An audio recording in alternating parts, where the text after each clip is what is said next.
Na wakazi na viongozi wa kaunti ya Mandera ama eneo la Mandera Mashariki wamepinga vikali mpango wa kutenga takriban kilomita 49 za ardhi katika eneo la Karo kwa ajili ya kambi ya kijeshi, wakidai kuwa uamuzi huo ulifanywa bila kuhusishwa kwa umma. Viongozi hao wamesisitiza kuwa ardhi hiyo ni muhimu kwa malisho ya mifugo na ufikiaji wa mito, na kugeuzwa kwake kuwa eneo la jeshi utahatarisha maisha ya jamii ya wafugaji. Viongozi hao wametoa wito kwa serikali kusitisha mradi huo hadi suluhu mwafaka itakapopatikana kupitia mazungumzo ya uwazi.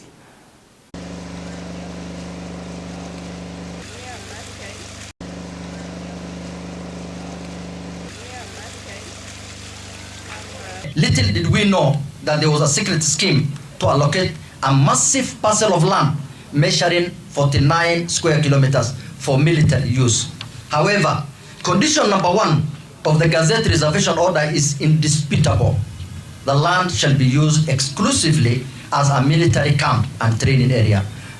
These are two different projects. Specifically, I want to call out the PS for Defense. He has been instructed by the President to suspend that construction, and we leaders, we have agreed that we will meet and also consult our stakeholders to look for a land that is suitable for this until we get that, until we agree as leaders and the stakeholders. We want to say this categorically that we will not allow the community's peace be breached.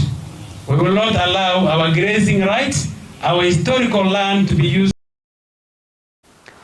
Na taarifa hiyo, mtazamaji, kutoka kaunti ya Mandera ndio inatukamilishia taarifa zetu za Undugu Matukio kwa siku hii ya leo.